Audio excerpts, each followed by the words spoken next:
Thank you, Barbara. Thank you, everyone. Happy birthday! Thank you. Thank you. Yes, and Barbara said laugh extra hard. That's important. Also very important when it's somebody's birthday. Later on, the tip thing's going to go around. If everyone could just put $700 a piece in there and just mark it, at least 70% of this to Joe. So I don't know, it's my birthday, I'm talking about me, fuck it. I'm glad Barbara got my liner, my notes, that I always perform next to Mount Doom. So if my jokes don't work, I can just throw them back into the flames from whence they came. What else? I like to talk about my blood type is AB negative. Which is cool. It's rare. It's nice. My doctor asked me one time, and I was like, yeah, it's AB negative. And I was like, listen, it's AB negative, but even if it wasn't, I would tell you it's AB negative, because I'm not taking bottom shelf blood. Give me the good stuff.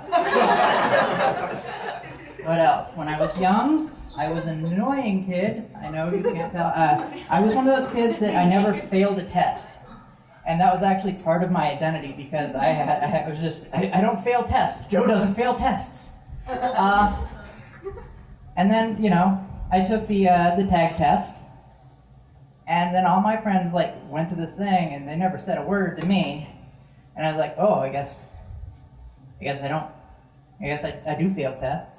And that kind of stuck with me, a little too much than should have. And 10 years ago, I was talking about it with my parents.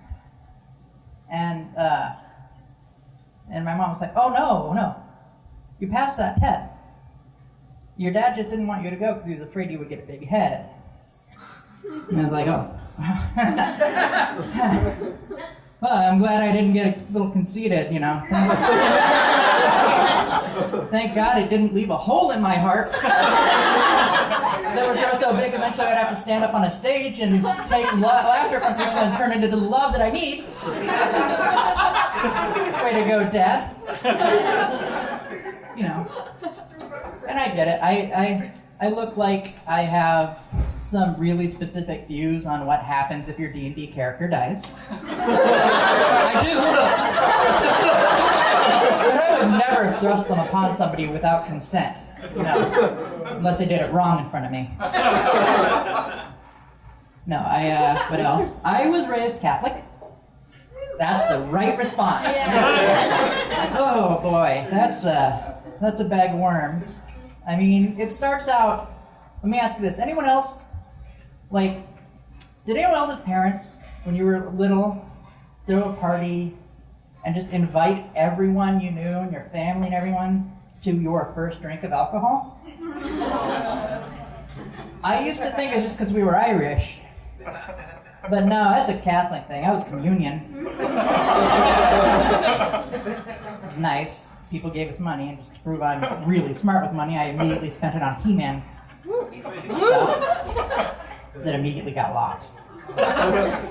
What else did being Catholic teach me? It taught me a few things. I went to Sunday school every week. Mostly that taught me how to find the weakest link, because we played Red Rover a lot. That's fine. Also, I just turned 38. It's my birthday. So you can tell how old this next joke is, because once I hit it, I was like, all right, I've done it. I'm 33. I defeated Jesus. He only made it to 32 before he picked it. And I liked that joke. Until my mom heard it, and she was like, actually, technically, first of all, don't technically. Technically, you were born 3 months early, and you were dead when you were born. So, you died way before Jesus. And I was, a little bummed out. And then I realized, wait. So, he was 32. He died. It took him 3 days to come back. I wasn't even one. I died, immediately came back. Then, boom. 30 more years. Just bam, bam, bam. Thanks for proving my point, Mom. I'm going to hell, but I'm laughing all the way. What else? I think there was something else I want to talk to you. My memory is very good, as you can tell. Actually, that leads into this. Directions. I am terrible at directions. You give me a map and it says go left, I will go right. I found out it runs in the family. When we were younger, my sister would always ride when he was in town. My uncle she would ride with him. And every year, he would take her directions and they would get lost. And then my brother moved to Vegas and lived there for 3 years. If that's not lost, I don't know what is. One time, my other brother, who was, he delivered things for a living, was supposed to deliver something to Corvallis. He ended up in Northern California. And you think about everyone I've mentioned, myself and my siblings. What do we have in common? It's only 2 people. And if it feels like I'm throwing my parents under the bus with that joke, just realize if they taught me a better sense of direction, I'd know not to throw them that way.